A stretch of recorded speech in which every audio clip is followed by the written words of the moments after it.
All right, hey everyone. Thanks for joining and welcome to What's New in ForeFlight. This is the last webinar we're doing this week for Sun and Fun, and this webinar is going to cover some of the best new features we've introduced over the past year. So unlike the webinar that I hosted earlier this week, which simply covered the new features since the start of this year, this one is going to involve a lot more of the features we introduced last year, which if you haven't seen some of those, just a lot of really great features involved. So this should be a very good and informative webinar. Before we get going on this, I want to briefly cover some housekeeping items. If you want to ask any questions during the webinar, you can do that by opening up the GoToWebinar message panel on the right. It's the one that just looks like a kind of like a speech bubble with a question mark inside of it. I encourage you to submit questions throughout the webinar whenever they pop into your head, because we will have staff answering questions via text whenever they come in. And Phil will occasionally be stopping to answer some questions along with myself during the webinar, as well as at the very end, we'll have a dedicated Q&A session. Finally, if you have any audio problems, we strongly recommend you join from a computer and not a mobile device. I don't expect there will be too much problem with this since this is a live webinar, but if you do end up with any audio problems or anything seems to be going wrong, either switch to a laptop or PC computer or just try refreshing the page. That can often fix any issues. So with that, I'll hand it over to Phil Inman, our presenter today. Thank you, Sam, and welcome everybody. It's Friday afternoon. I'm coming to you from the Woodlands, Texas, north of Houston. We're doing this seminar or webinar live. It's not pre-recorded, so I enjoy doing that. Today's topic, as Sam said, is what's new in ForeFlight. We're going to expand beyond just the last couple months. We're going to go into a few sessions, a few topics in great detail, others not so much.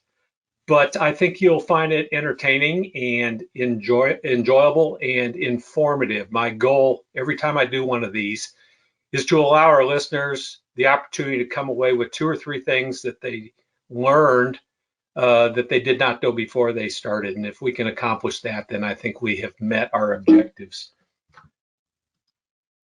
For those of you that have been to Sun and Fun or met me before, that's my mugshot. This would normally be Sun and Fun weekend or week, and we would be there, but unfortunately we're doing it virtual. So for those of you that might be there or have been there, we missed you, and we hope to be present next year.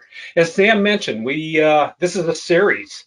He started the week off on Tuesday with the first quarter roundup. Hopefully you caught that. We are going to go into a few of those features again because they're really, really powerful feature enhancements or additions. Wednesday, Thomas provided excellent tips for rusty pilots, well attended, great perspective for those wanting to get back or step up their proficiency in the flying arena. Yesterday was the dynamic duo of Rob and Tim. That's a show in itself, and they brought us information and tips all about flight plan filing. If you missed any of those, they are available on our website they were all recorded. Go to our website, www.foreflight.com, and you can easily find those webinars and an easy link, and you'll be watching them even if you missed them. Today could have easily been called, and this is my goal, advanced use of new features in ForeFlights. I don't want to just show you a feature and say, hey, look what we got rolled out. I want you to be able to think about these features in the context of how am I going to apply them? How am I going to use them when I fly a mission?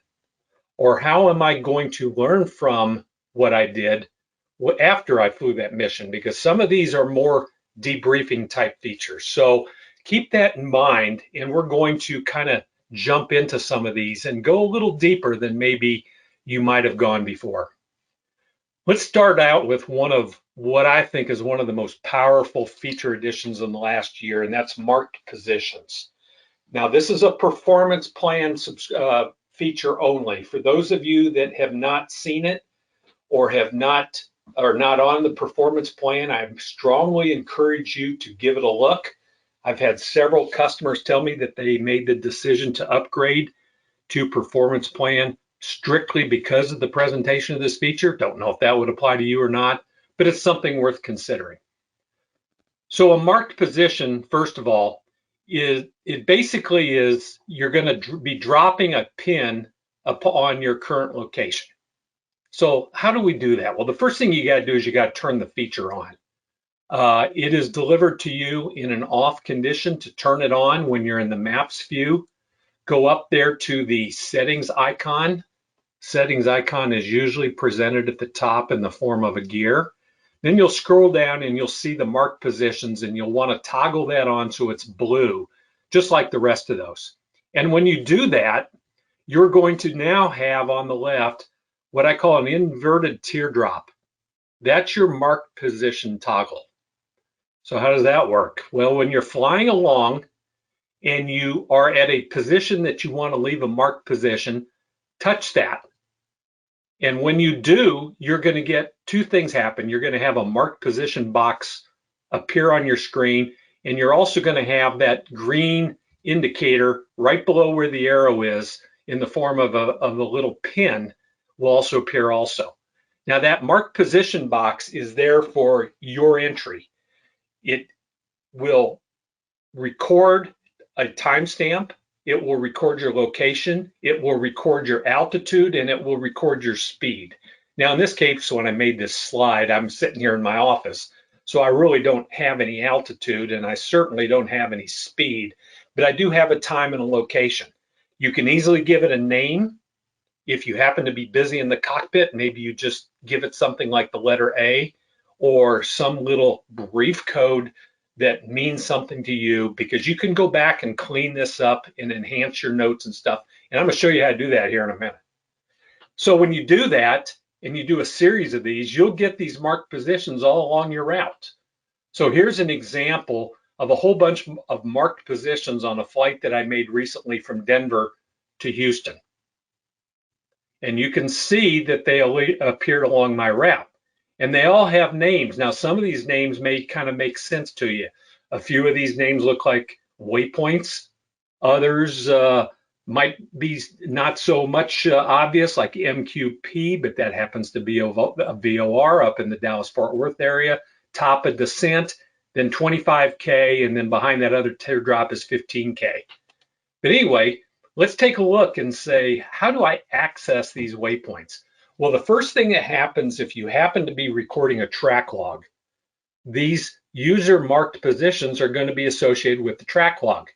So after my flight, I go into my track log, which I've done here, and I'm going to type the info button about that track log, and I'll get all this information about the track log. And if you scroll down, you will see marked positions. Well, I marked one as 25K. That just so happens when we descended to an altitude of 25,000 feet. So if I were to open that up, I could edit the name, I could leave notes in there, I could do other things with it. So that's one way to access the marked position. And just like track logs, once that track log is created and put onto your account, it is maintained essentially forever until you choose to delete it. So these marked positions are retained indefinitely as well. So they are part of your flight record. Now there's other things you can do with it too. See, here's where I popped up 25K, and I can go in and edit that. And when I do, I now have, as you can see in blue, anything I can edit it. If I wanted to modify the location, modify the altitude, modify the speed, I could. There's where I would leave notes, so you can just type away to your heart's content. I can also change that name. The one thing I cannot change is the timestamp. That is the time that I recorded that marked position. But there's something also down there at the bottom I want to point out. It's a frequently asked question. If I want to convert that marked position to a user waypoint, how do I do it? Well, this is the entry point. You go down there, tap Save as user entry point, user waypoint, and that marked position will now be added as a user waypoint for reference anytime you want to go to user waypoints. Now there's another way to get marked positions, and this isn't quite as well known. Let's just say you aren't recording a track log, or let's say you don't want to go into track logs to edit or modify your marked positions. Well, it has that timestamp. Remember me telling you that you can't really modify that. As long as you got a flight plan which covers that time frame in which that marked position was created, those marked positions will be part of your flight plan.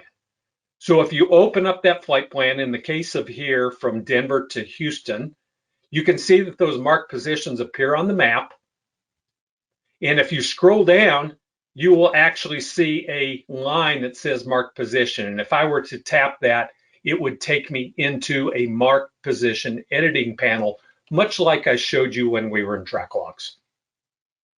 So that's marked positions. I hope you learned a little about how that works. Very powerful feature, extremely useful for people who need to record where they are. Imagine if you were search and rescue, and it's possible that some of you listening are. You're constantly wanting to make marks and notes about where you've been, or you fly pipeline patrol, or some other kind of reconnaissance mission. It's a great indicator of where you've been in recording a location or a position type report. Oceanic pilots use them. When they cross particular waypoints over the Atlantic, they have mandatory reporting points. They also have 10-minute position reports. Very useful in recording that information and keeping it for the record. Next feature I want to go into is route constraints. So initially you may say, well, what are route constraints? Well, now when you open up a flight plan or create a flight plan on your in Maps, you can go to routes. This ought to be a familiar panel. Well, at the top, you get these three horizontal lines with dots on them. If you tap that, these are your constraints. Now, I think all of you are familiar with the maximum and minimum altitudes, but now we have the possibility or the entry of the ability to include or avoid waypoints, avoid certain FIRs, or include certain tracks. So you have basically customization potential to create a route that meets or excludes certain criteria to your liking. So explore that. That's route constraints as done here. Waypoints, FIRs, and tracks. Let's shift gears and go to weather. The past year has seen a lot of activity about weather enhancements within ForeFlight, and we've done several things within the weather. We're going to talk about clouds first. We have a new cloud layer. Give it a try if you haven't discovered it. It's up there in the overlay at the top, and it behaves very similar to some of the other weather overlays that we have. We have a time slider there. In this case, it will take you 2 hours in arrears to 21 hours in the future, and it will actually move. It also has an altitude slider. This particular cloud layer is depicting the clouds at 6,000 feet. But if I were to grab that slider and move up and down, it would go up to much higher altitudes, say flight level 500, or even down to ground level. So give that a try. Behaves very similar, requires a Wi-Fi connection, but this is our cloud layer. And as I said, you have to turn it on in the overlay selector in the upper left. Profile view. I hope a lot of you or all of you are using profile view. Profile view got very busy. This feature grew up a lot in the last year. We did a lot to this to enhance it. If you turned everything on for this particular flight from Houston over to over to Mobile, you can see that this was a very busy day. We have turbulence, we have icing, we have clouds. That's because I have it all turned on. And of course, we have the classic airspace, which is what the original depiction in profile view was. So let's simplify this a little, because you have the ability to depict these things down at the bottom. Airspace, icing, turbulence, all one at a time. I think you all are familiar with the airspace depictions. We're going over the airspace over here, but if you wanted details on what all those airspaces are, you know to tap on them. You'll get pop-up windows with information, things like that. You've got the ability to take your finger and slide that cruise altitude from 31,000 feet down to something else, or even go higher, things like that. But now you've got icing introduced. And obviously, as you would conclude, that the darkness of the blue is going to represent the severity of the icing. In this case, we're going to be flying above the icing, but it is expected that we could encounter icing during our descent.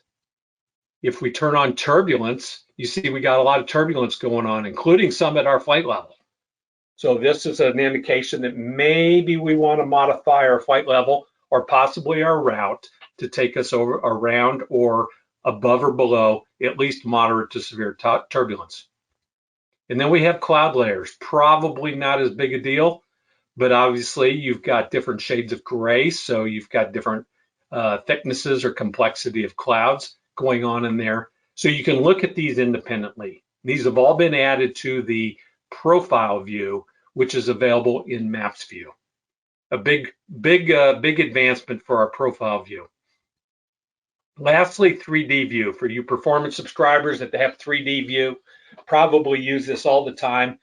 At first, it kind of hit the scene, and I think the feedback was, oh, this is kind of cool and all that. Well, it's more than cool. It's also very useful.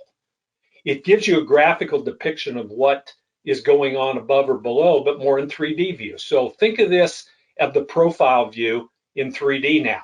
So in this particular case, we're flying above the icing. We have icing turned on. And you can see these blocks. That's the way we depict it as to what's going on. If we were in the blocks, we'd have a different depiction. We can slide that altitude slider up and down. That's icing at 15,000 feet, even though we're flying at 34,000 feet. So you're getting information as to what's going on while you're in 3D view, maybe pre-flying the mission. There's where you're turning it on in the layer selector of 3D. Now, when we go to turbulence, again, look at the color depiction. It's pretty obvious, I think, to everybody that the darker orange is going to be more moderate or severe turbulence than the lighter green off to the side. And again, we're flying at 41,000 feet. This is the turbulence layer to be expected at 32,000 feet. And then clouds, very similar type presentation. We're flying at 45,000 feet. That's the clouds down at 21,000 feet. That's 3D weather. Sam introduced a big rollout that we had right around the first of the year that we call the 10-day daily hourly weather. Now this is cool, and it's also extremely useful. So I want to review this because this has been widely accepted, and I think will be kind of consuming when you actually give it a try. Remember, you've got the ability anywhere in the world to simply tap on the map. And in this place, you can see I tapped up north of Houston, northwest of Houston. You see the green reticle there. And I tapped that. And when I did, there's the green reticle. When I tap that, I get my pop-up add to route. We're going to talk more about add to route in a few minutes. But also contained up there is a box called weather. Well, as you can guess, that's going to lead us to our 10-day, 24-hour weather depiction pop-up that Sam demonstrated. So here, scroll for that particular location. This is not the location you're at, but this is the location that you tapped on the map. So take your finger, you slide left and right, you get the hourly. You're getting a lot of information up on top, the flight category for that. You're getting the ceilings, overall condition, visibility, altimeter, things like that at that location for, in this case, Tuesday, March 23rd at 1 p.m. But also notice something down at the bottom. See that very thin color bar down there? That is associated with the flight categories for that particular day. So you can just at a quick glance, you're getting a 7-day view of the flight categories, and you can see today is Tuesday, at least the time this slide was made. But tomorrow, we're going to be moving from VFR. I'm going to be into some blue and some magenta and some pink. I'm going to have a little bit of everything at that location, which means marginal VFR, IFR, and low IFR. And the same goes with some of those other days.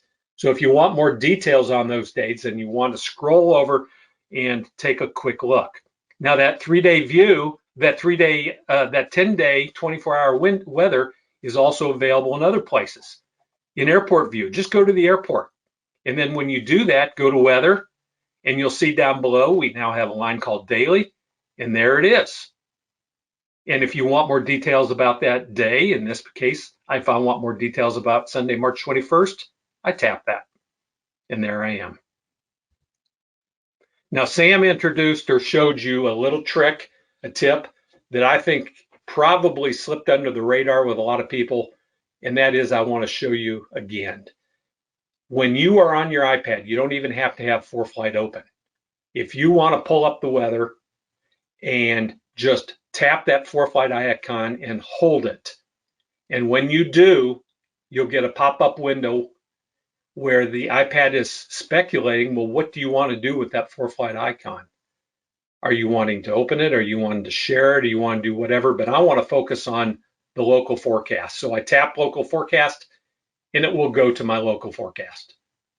So I was a very faithful, dedicated user of the Weather Channel app for doing all my weather. This has replaced it. Not because I'm a dedicated ForeFlighter, which I am. This is so much easier and it gives me a lot more information. So I encourage you to give that a try. This is an alert that came out, I think late last year.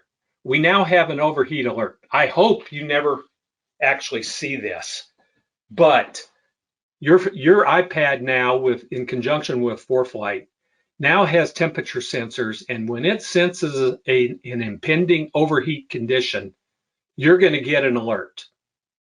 And this may occur within seconds before your iPad shuts down, or you may have a little time to take action to cool your iPad down.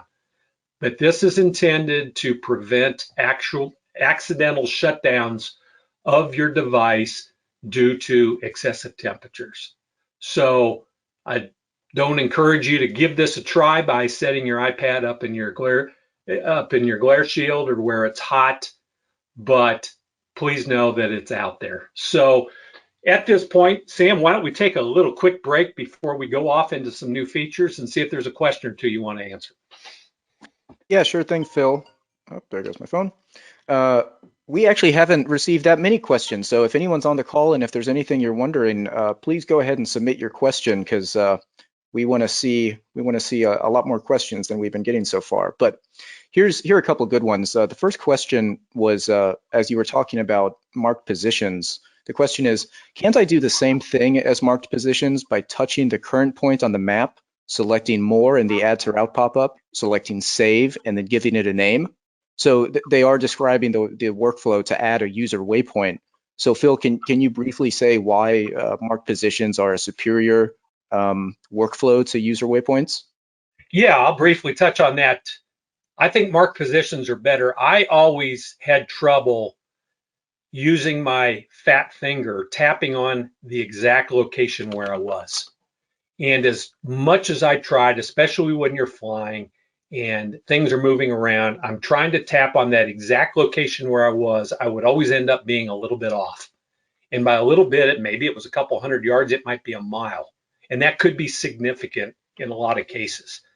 By tapping that icon, it will mark the exact location and record that exact location where you are when you tap that marked position. It also will give you the pop-up box immediately for immediate action. I find it just to be easier. I think everybody is going to be a little bit different, but I encourage you to try it out in your cockpit.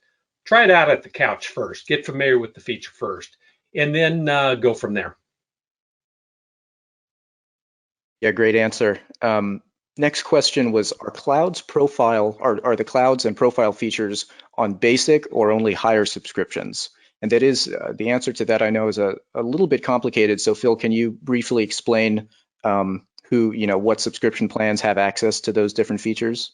Well, the clouds, I believe, are available to everybody on Plus plans that have the aeronautical feature. So if you have aeronautical maps, correct me if I'm wrong, Sam, because I'm not always current on the features. If you have aeronautical maps, you should have clouds available. Am I right on that, or is that? Not quite, because Basic Plus does get the aeronautical map, but the clouds coverage map overlay on the overhead map is only in Pro Plus and above. Okay, I apologize for that. The profile view is a plus feature as well, I believe, Pro Plus and above. Is that correct? Yep.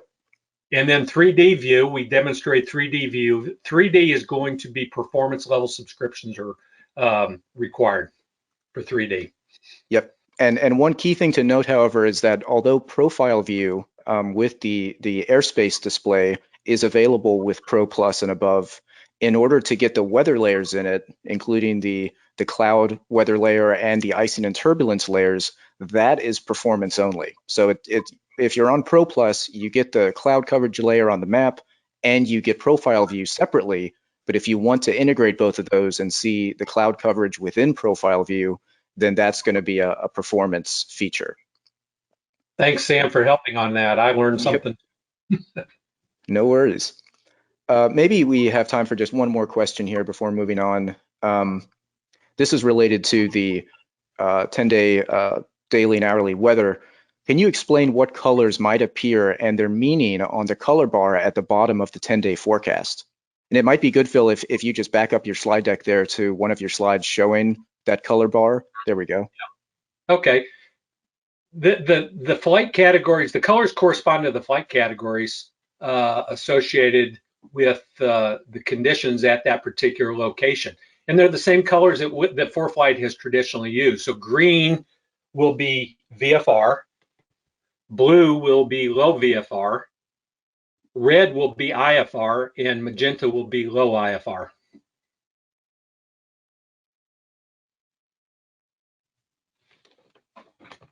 Awesome. Yeah. It's always the same colors as what you would see if you turn on the flight category map layer.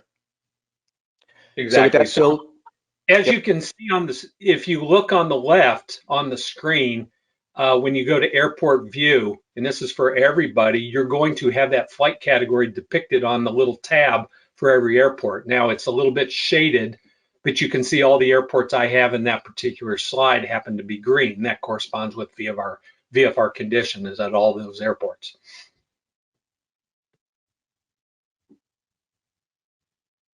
Okay. Very good. Yeah, if you want to move on. Yeah, with that, let's move on. We've got a lot to cover. We added some scratch pad templates this past year. And if you haven't noticed, we have now one for takeoff, landing, and holding patterns. They appear both on the iPad and the iPhone. And if you take a look at this, this is the takeoff data. If you're interested in recording everything you want to know about your takeoff and the runway environment in which you're doing that, you now have a scratch pad template.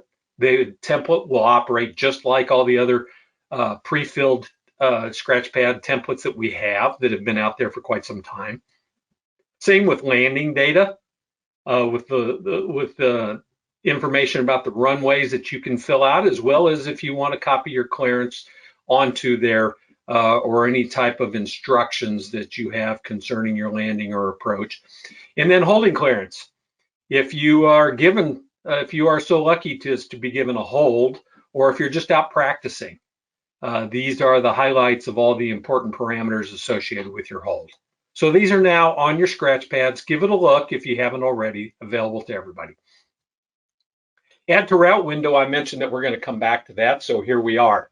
The selected map element router. Now, I mentioned before, and this is a new addition within the past year, the little green reticle there centered. When you tap on there, this will appear. The purpose of this is just simply to draw attention to where on the map are we talking about?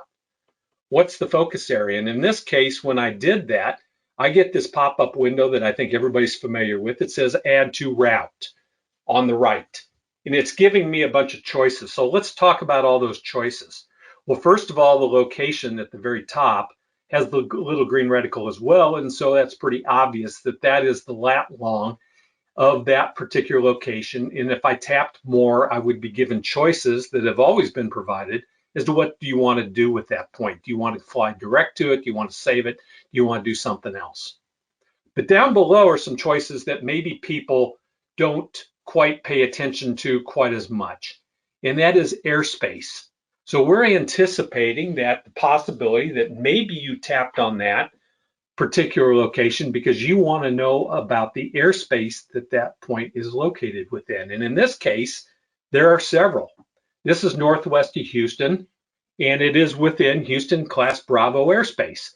But before we do that, it may anticipate that you're wanting to find nearby waypoints or airports or things like that. So there's a nearby section, and you can scroll down to see if there's any particular point that might be of interest by tapping on that particular location. But let's go back to the airspace. Let's take a look at Houston. As you can probably tell from the graphical depiction with the blue rings, that particular point I tapped on is contained within a Bravo airspace. In this case, it's Houston Bravo airspace. If I wanted to tap details, I could, and I would get information about that. And in this case, it also highlighted that sector that point I tapped on is located in. It just jumps right off the page at you.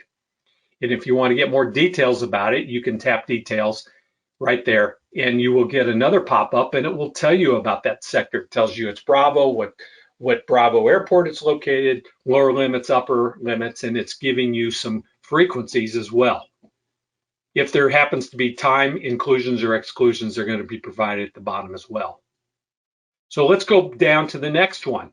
Maybe I'm tapping on that location, not because I want to know about Bravo airspace, but I want to know about the FIR in which this is located in. In this particular case, it's the lower one, surface to 18,000 feet. This is the altitudes that most GA pilots such as myself are probably going to be operating in.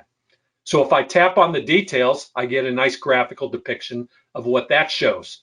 And as you can see, the Houston FIR, or probably where you'd be talking to Houston Center, is quite large and encompasses a great geographical region.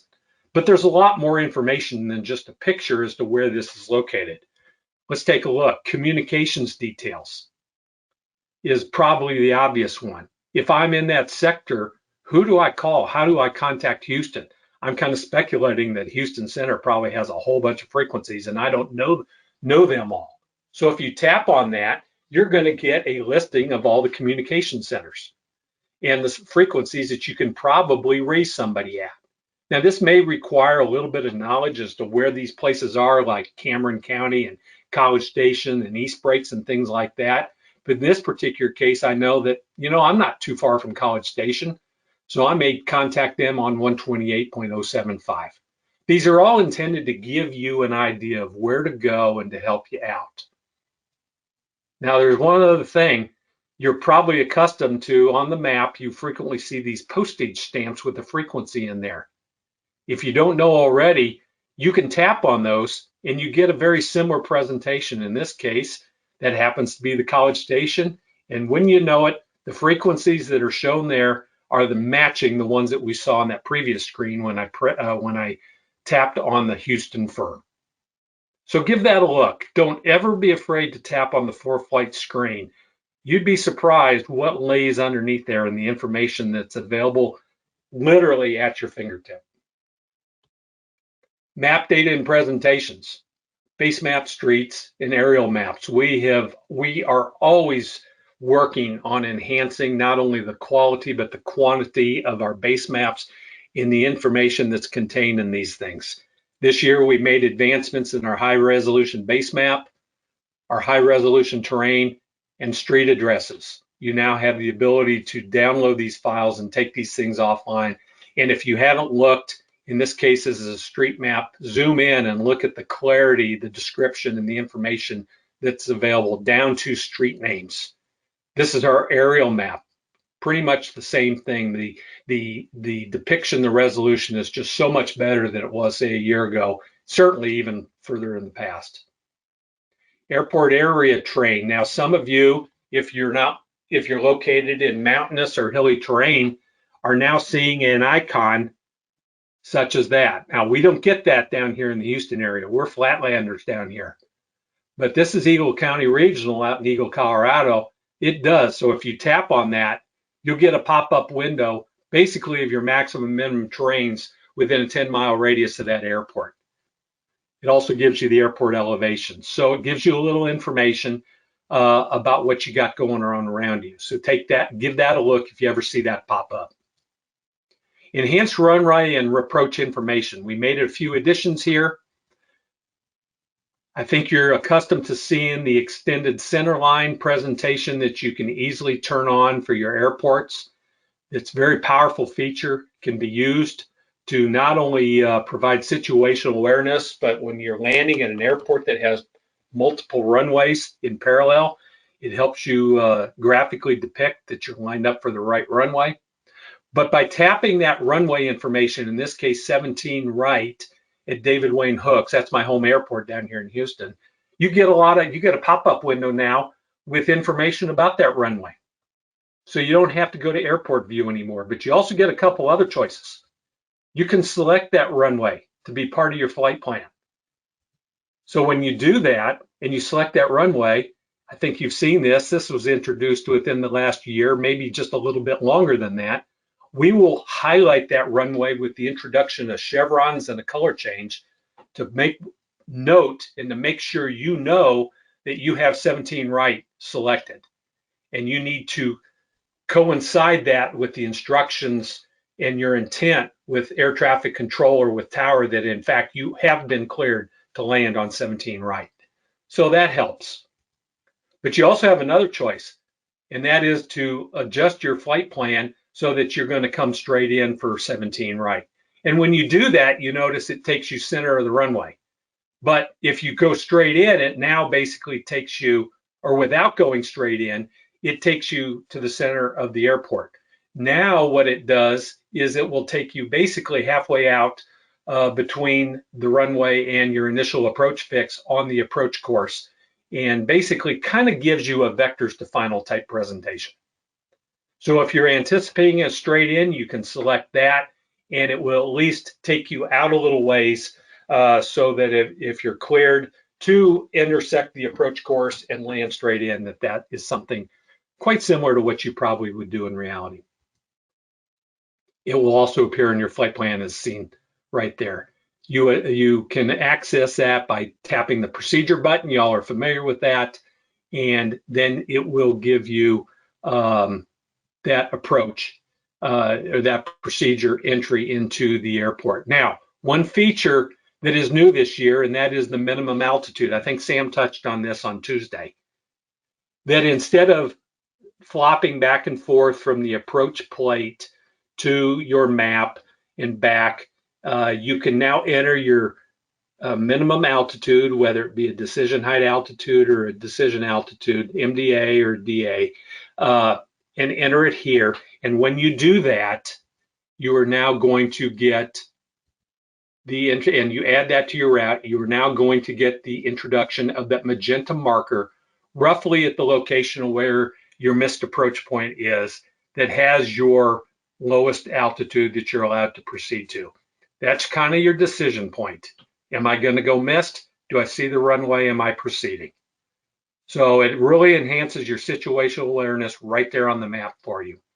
I encourage you to experiment with this, get familiar with how it works, so that when you are actually flying your plane, you don't having to think about how do I set this up? How do I get this to appear? It's just intuitive. Nice feature addition. I don't know if this applies to many of you. It does certainly to me. I think it's worth showing is that we added parachute jump areas to the map depictions.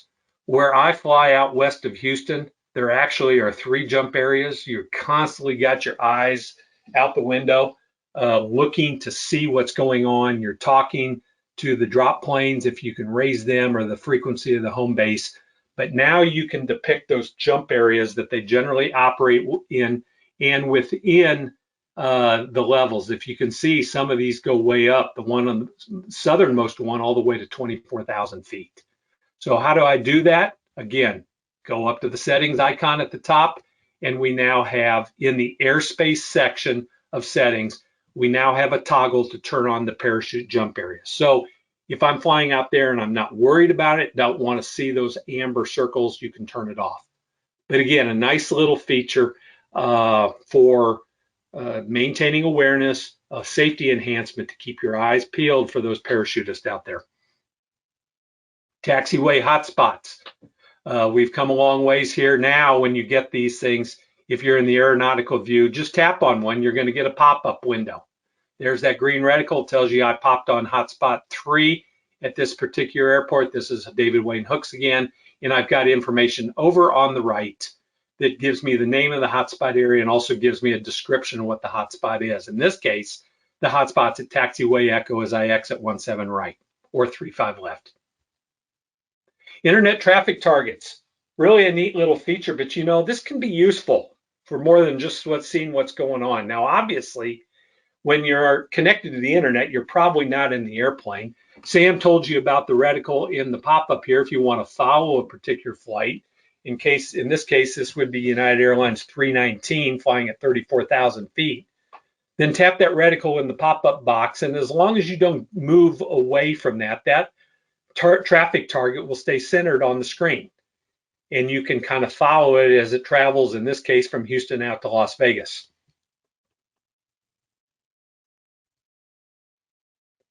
But using internet traffic as well can be useful for another thing. Take a look at this slide. Now, this is Houston Intercontinental, but if you were coming into an airport, maybe you're not familiar with it, maybe it's fairly busy, I can look at this slide, and right now I can kind of get a feel, if I'm coming from the north, as to what the pattern's looking like. And in this case, planes are entering the downwind for their landing from east to west. And then when coming from the north, they appear to be entering a downwind, right downwind for the runways. In this case, this would probably be 27 right, the northernmost runway.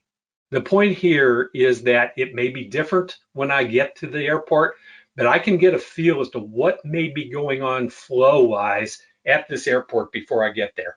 So use internet traffic to kind of guide you. Might give you an education even before you take off. And of course, if you haven't done it in 3D view, you can now see the traffic targets all around the airport. They'll move around. You can tap on these, get information. But if you tap on one, you also will get that curtain, as you can see up there, that's very similar to the 3D view that you would get on your own airplane if you were doing that. That's now present in the internet traffic. And you can see this particular flight, 4833, is at 744 feet and definitely appears to be descending and on final approach, short final, into the northernmost runway, landing east to west. Oh, you all know about this, I bet. This is probably not news to anybody, but I figured I'd bring it back up just in case anybody happened to miss it. And finally, after I don't know how many requests, ForeFlight has introduced an in-app timer. You get to it by tapping more at the bottom, and the timer automatically appears at the top. The default is tap to start. This is a count up timer as seen by the black arrow on the right. So you tap that, it will start counting up. Well, you may say, no, I don't want to count up. I want to count down. So tap that arrow and flip it around. Well, now it wants to know where do you want to start from. So you tap it to set. It'll pop up a time window, scroll those up and down. And also, if you want the timer to repeat, you will want to tap that repeat and then give it a repeat count. Do I want to just repeat it once and not have it repeat after that, or do I want to repeat over and over, or maybe repeat 3 times? And now you have a timer. If you're not in ForeFlight, or if you happen to be somewhere else in the app, as long as you haven't closed ForeFlight, you will get a pop-up window that says timer has expired. This is a feature that's been around for years. It's actually one of my favorites, and I think that there's a big segment of the ForeFlight population out there that don't even know how that exists or how to use it, and that's a long track offset. So I want you to think about where this might be used, and I think it would be useful to a lot of you and not even know it. So the way you access it is when you develop a flight plan. I created a very simple flight plan coming into Houston, David Wayne Hooks from the north. I'm going to tap, well, before I tap on the bubble, maybe I want to set a little note to myself or an offset point to remind me that I'm getting ready to enter Bravo airspace. Or maybe, and this is when I use it, that my airport is a Class Delta airport and they like incoming traffic to notify them 10 miles out of them being on approach and what my intentions are before I enter Class Delta airspace. So I'm going to introduce a long track offset. I do that by tapping the bubble for David Wayne hooks. In this situation, KDWH, I tap it. And if you notice, when I do, one of the choices amongst many is a long track offset. So I'm going to select that and I'll get another window. Where do I want that long track offset to be before I get to David Wayne hooks? In this case, it knows I'm going to be northwest. So I'm going to enter 10 miles and then I'm going to say insert it. And when I insert it, and I had two things happen. I now have a new bubble that says 10 before David Wayne hooks, and I now have essentially a new waypoint of 10 before David Wayne hooks. So when I arrive at that point, that is my reminder that I need to contact tower. Now, there could be all sorts of uses, and I'm sure many of you are probably thinking, well, I can use this for this, or I can use this for that. That's a long track offset. Give it a look.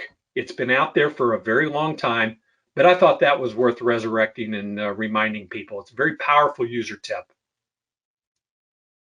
Sam went into this in great detail. This came out in our most recently release.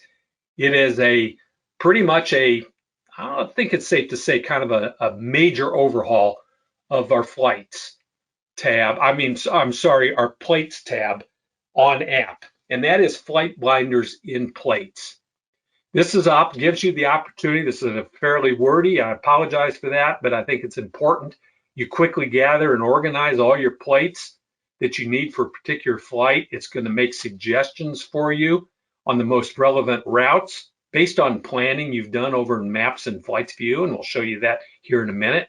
You can import these at any time to load a new route. You can send these from other places into the flights binder. They will organize in a vertical column that's very logical and intuitive. They're going to be very organized. You can preview them. You can select them. You've got three finger swipe capability to move around very, very easily.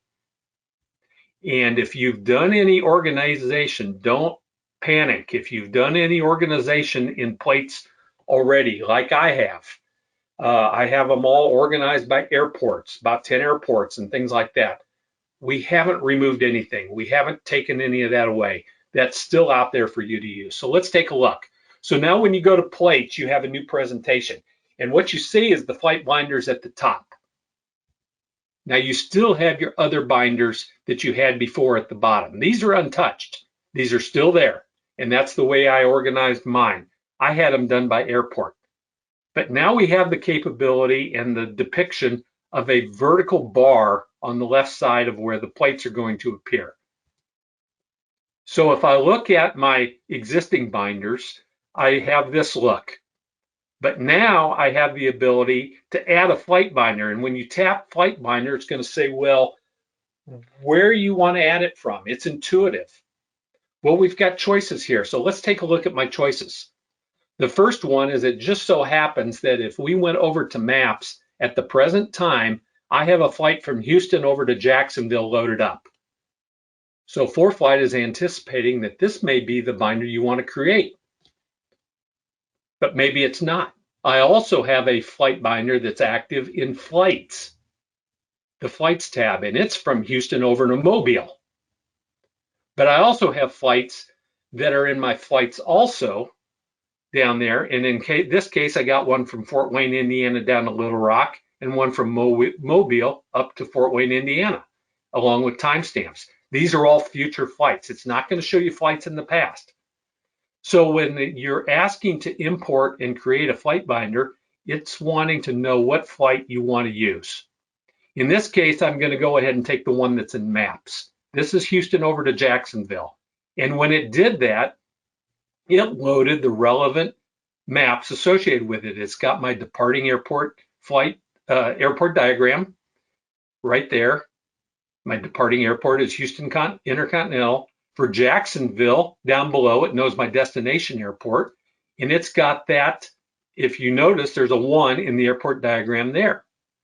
Now, if you want to go full screen and say, I'm done with this, I want to focus on the right half of the screen, just hit close. And now I look like this. But let's go a little further. Here's my flight plan over in Maps. I want to decide which approach I want to use. Or if you take a look, you notice, you see there, I've got a departure procedure coming out of Houston, and I've got a arrival into Jacksonville, but I've also now added an approach. There's my departure airport diagram. Now I want to add an arrival and an approach. So I'm going to import. And when I hit import, you noticed that now these numbers populated, and I now have a plate in the arrival section. I have one in the approach section, and down below it, I still have the airport diagram. So if you want to take a look at that, tap the arrival, and there's my arrival plate going into Jacksonville. Tap approach, and that's the approach that I selected going into Jacksonville. Now, here's a neat little trick. Select the airport, and you're given a search bar. In this case, I did Savannah. Why would I do this? Well, maybe I want to load up airport diagrams or approach procedures for an alternate. What if I had to go missed at Jacksonville and I had to divert somewhere else? Well, I've selected Savannah. If you notice, I've got there Jacksonville. I've now got Savannah. I'm going to hit enter. I'm given choices of what I want. If you noticed, I'm now populating or importing for Savannah, and it's given me choices of procedures that I can select. You see the little circles on the right. I can now populate my flight binder with Savannah. So if I quickly had to make an adjustment from Jacksonville over to Savannah, very easily done. Here's some tips that I mentioned. The 3-finger swipe to move rapidly between plates still works. Takes a little practice. Practice it at home. You will quickly swipe when you have that plate pulled up. You will quickly swipe from airport diagram to departure procedure to arrival procedure to approach to the airport diagram that you're going to. You can rename, rearrange, or swipe delete these just as you did before. You can now send these in flights to the flight binder option. So when you're in the flights tab, press that send to button and you'll see the presentation of sending them to the plates binder. Annotations can be done and will be preserved. So you can annotate those plates just like you have before. The NOTAM's red button at the top is live and it's current, just like it has been before. All plates functionality remains. So we haven't taken anything away. We've simply added to it. That's plates binders. Very powerful. Get familiar with it. Huge step up in functionality. That's all the topics I was going to talk to today. But before we go to Q&A, let's talk a little about the future. We here at ForeFlight, we're never sitting still. Status quo is never satisfactory. We're always looking into the future. So I just want to kind of whet your appetite and say, hang on, folks, for the future, because we've got a lot of stuff that's yet to come. And it's very safe, I can tell you, that the pattern is full of features. Some are on short finals, some are a little bit further out. We've got some exciting new additions coming to 3D. We've got new forecast layers that are going to be presented very soon. We're going to be adding some functionality and flexibility to our documents section. Just giving you a flavor of some of the things that are coming. There's going to be a revolutionary, first of its kind, I think it's safe to say, in the way that taxi clearances are handled and what you can do with them when you get taxi instructions. And there will be a long-standing feature request, something that probably all of us, me included, have said, boy, I wish ForeFlight could do this. Well, that's going to be addressed in the very near future. So with that, I always like to close that we have a lot of resources out there. Those of you that are longtime ForeFlighters are very familiar with this.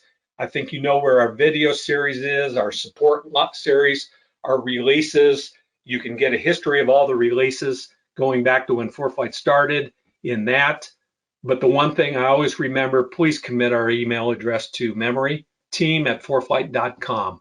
People like myself, I've got 25 or 30 colleagues. We are all very adamant and passionate about helping you, whether it be education, guidance, getting you set up, problems that you're having, or God forbid, a bug or a quirk that we may have in our program, and you're going to give us a PIREP. And for those, we thank you for those. So with that, Sam, let's see what we got in the form of questions with our remaining time and see if we can get a few of them answered. Sounds good, Phil. First question here, how do I delete track logs?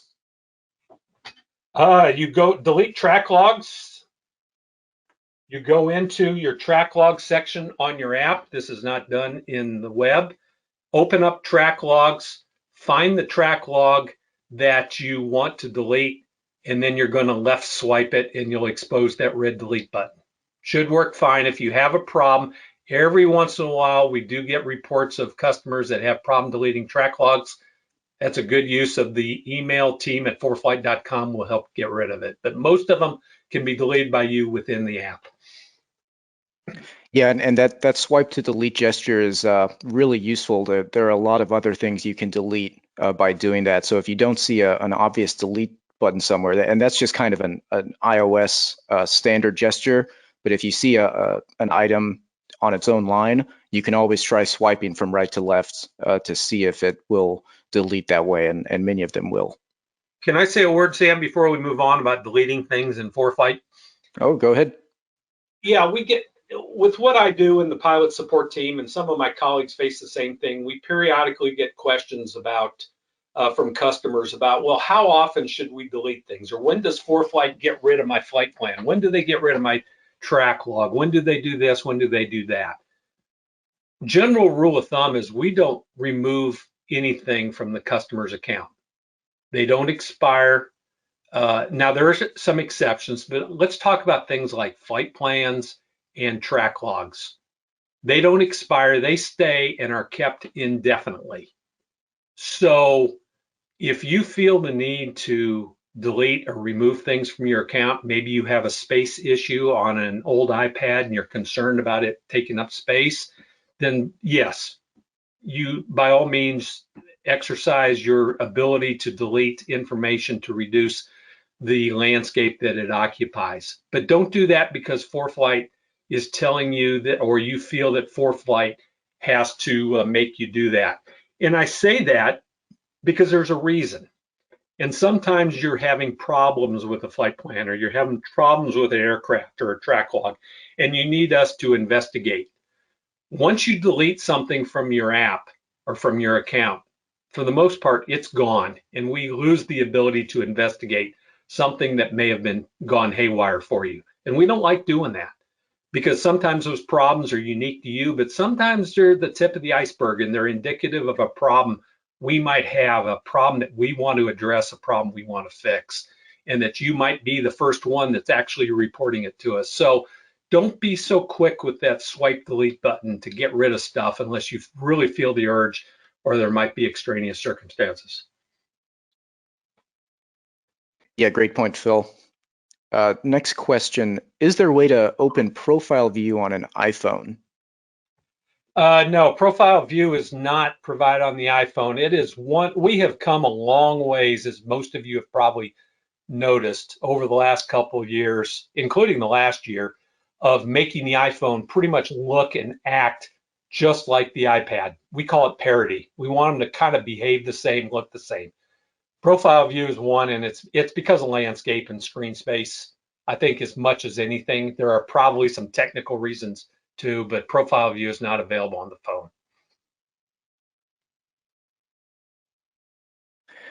phone. Next up, this was in as you were discussing the runway selection.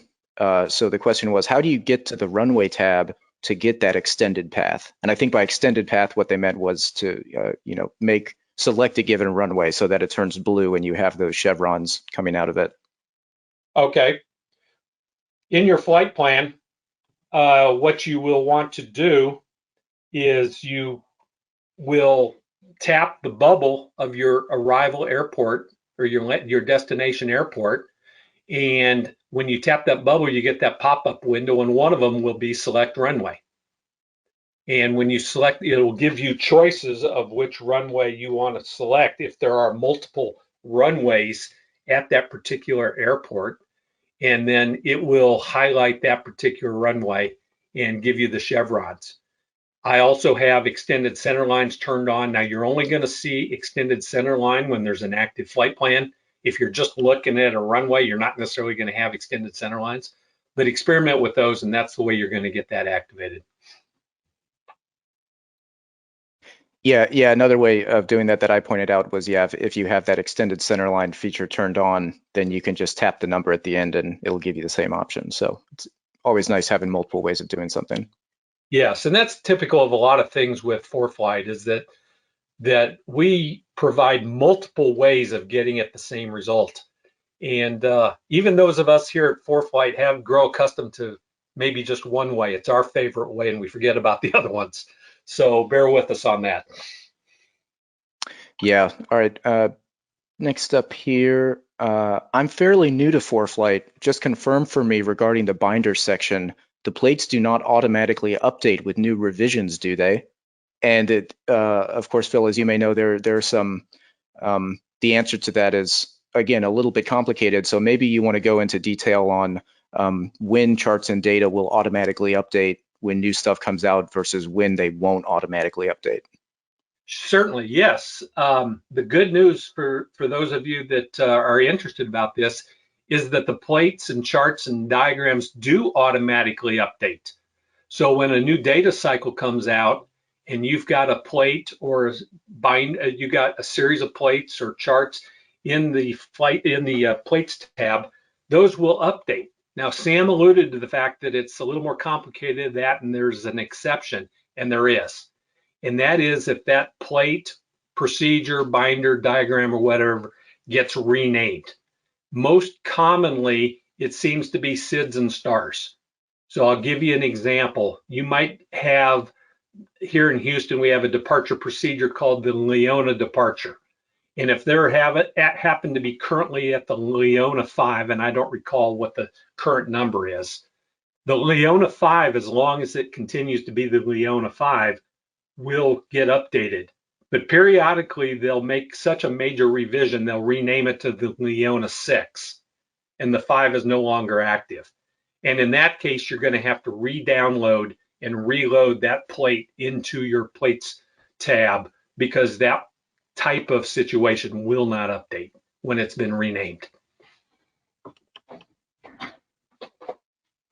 Yeah, right. And another important point there is that if you happen to download that plate using PAC, for example, and you don't actually have the relevant, for example, if you say it's a plate for an approach into an airport in Phoenix, Arizona, but I don't actually have Arizona selected in the download settings, then the issue is once that plate expires, ForeFlight's not going to automatically re-download it. So ForeFlight will, and there was another question earlier on that was kind of similar to that, asking about why they're seeing some charts showing as expired in downloads. And yeah, so the answer to that is that you want to make sure you want to go into more and downloads and click United States at the very top, or if you're in Europe or Canada, click on those other options, but make sure that you have all of the states selected that you want to download data for, because if something's not selected, then that chart will just expire and ForeFlight isn't going to download the new version of it. Yeah, exactly, Sam. One little tip here is that if you ever venture away from your regional comfort zone, and I'll use myself as an example. I do most of my flying in Texas and Louisiana. But if I were to make a trip somewhere beyond that, it's always smart to revisit downloads. It's smart to do two things. Revisit downloads and see what exactly am I downloading and what am I not, especially if you're not downloading everything, say, in the United States. Because sometimes you forget what it is, or maybe I'm not downloading IFR load charts, I'm only downloading the VFR sectional type information. And I might need the IFR charts for this upcoming flight where normally I don't.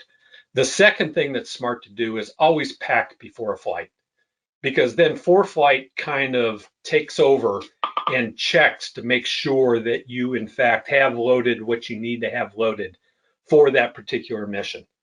those are two good habits to get into, I think. Actually, we could probably do an entire seminar on just how good preparation habits prior to making a flight, talk about your EFB health and maintaining that and things like that. But those are two things relative to that question that I think are worth passing on.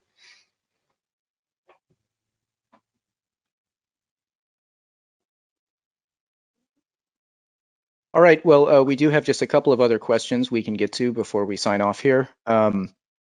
First question is actually, is there a way to order one of those cool ForeFlight keychain tags?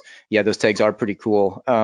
There isn't a way to directly order them. However, we are doing a special contest right now. It's a flyout contest where if you just go to, let's see, it's foreflight.com/fly-out.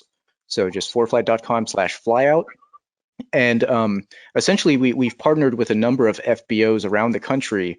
And if you go to one of those FBOs, you're not only entered to win a number of great prizes, but you can also pick up some ForeFlight swag, like some of those keychain tags from those FBOs. So go to that webpage and check out some of the airports and FBOs that we've partnered with. And if you happen to be near one of them, I definitely recommend you fly in and check them out and pick up some of those. Right now, the contest is limited to airports in the roughly southern United States, southern and kind of southeastern, but throughout the summer, we will be moving that around to different areas of the country and partnering with different FBOs.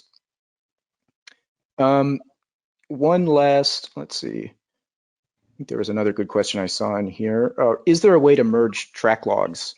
Not at this time, and track logs can only be associated with one flight at a time. But that is something that is a feature that the team is looking into implementing sometime in the future. And for those of you that may have missed it, talking about track logs, you can't merge track logs. If you keep an electronic logbook on ForeFlight, which I encourage you to take a look at, you can load or link that track log so it becomes a component of your logbook entry, along with a whole bunch of other cool stuff. So for those of you that are relatively new to ForeFlight, our logbook feature is more than just a bunch of numbers as to I did this many landings, I did this many approaches, and I flew for this long. There's a whole lot of information. You can do endorsements. You can keep a lot of other information in there. It's a great record-keeping device, and it's all electronically backed up by us. Awesome. Yeah. Well, Phil, that pretty much covers all of the questions. So do you want to go ahead and lead us out? I think that's it. Yeah, we we're thankful and appreciate you being ForeFlighters and joining us. We are constantly interested in trying to elevate everybody's knowledge and appreciation. And like I ended with, team@foreflight.com is your segue to any help, questions, information, feedback, problems that you're having. We're here to help. So thank you for joining us. And everybody have a great day and great weekend. Thanks, everyone.